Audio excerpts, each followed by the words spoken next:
নোয়াখালী সদর উপজেলার বৃহত্তম সামাজিক স্বেচ্ছাসেবী সংগঠন এওজাভালিয়া ইউনিয়ন যুব ও জনকল্যাণ সংস্থার ষষ্ঠ বর্ষপূর্তি উৎসব ও বার্ষিক পূর্ণমিলনে অনুষ্ঠিত হয়েছে। শনিবার সকালে এওজাভালিয়া ইউনিয়নের পশ্চিম এওজাভালিয়া উচ্চ বিদ্যালয় মাঠে দিনব্যাপী নানা আয়োজনের মধ্য দিয়ে অনুষ্ঠানটির আয়োজন করা হয়।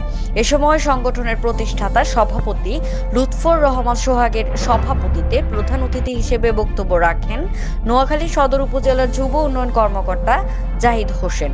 বিশেষ অতিথি হিসেবে বক্তব্য রাখেন বাংলাদেশ শিক্ষক সমিতি নোয়াখালী জেলা শাখার সভাপতি মোহাম্মদ আবুল কাশেম, পশ্চিম এওজাভালিয়া উচ্চ বিদ্যালয়ের প্রধান শিক্ষক আসর উদ্দিন জসিম, বিশিষ্ট সমাজসেবক ও শিক্ষানুরাগী মাস্টার নজরুল ইসলাম, মোহাম্মদ বাদশাহ আলম ও মুশাররফ হোসেন সহ আরো অনেকে। বর্ষপূর্তি অনুষ্ঠানে কার্যকরী পরিষদের সাধারণ সম্পাদক আব্দুল হকের সঞ্চালনায় উন্নয়নদের মধ্যে বক্তব্য রাখেন সংস্থার নির্বাহী পরিষদের সভাপতি আব্দুল রশিদ, সাধারণ সম্পাদক সিরাজুস সালেক নাজিম, প্রতিষ্ঠাতা সদস্য মুস্তফা কামাল ফরাজি, নির্বাহী সদস্য মাহবুবুর রহমান সোহাগ, নির্বাহী সদস্য মাহমুদুল হাসান রুবেল, কার্যকারী পরিষদের সভাপতি আরিফ হোসেন, যুগ্ম সাধারণ সম্পাদক সাংবাদিক মাহমুদ ফয়সাল সহ সভাপতি SI মাহফুজ মিশু সহ সংস্থার বিভিন্ন স্তরের সদস্যবৃন্দ।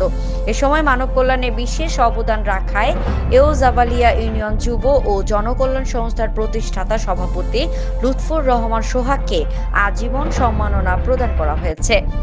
এছাড়াও সংগঠনটির দুইজন সেরা সংগঠক হিসেবে সম্মাননা পেয়েছেন কার্যকরী কমিটির সভাপতি মোহাম্মদ আরিফ হোসেন নিলয় ও নির্বাহী পরিষদের সাধারণ সম্পাদক সিরাজুস সালেক নাজিম, এবং 5 জন সেরা স্বেচ্ছাসেবক হিসেবে সম্মাননা পেয়েছে কার্যকরী কমিটির সাধারণ সম্পাদক আব্দুল হক, যুগ্ম সম্পাদক সাংবাদিক মাহমুদ ফয়সাল, সহ সভাপতি মোহাম্মদ আনোয়ার হোসেন, সহ সভাপতি SI মাহফুজ মিশু ও শিক্ষা বিষয়ক সম্পাদক Tanzim Mahmud.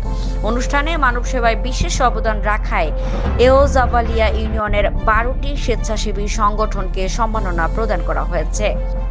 Desk report, Noakhali express TV.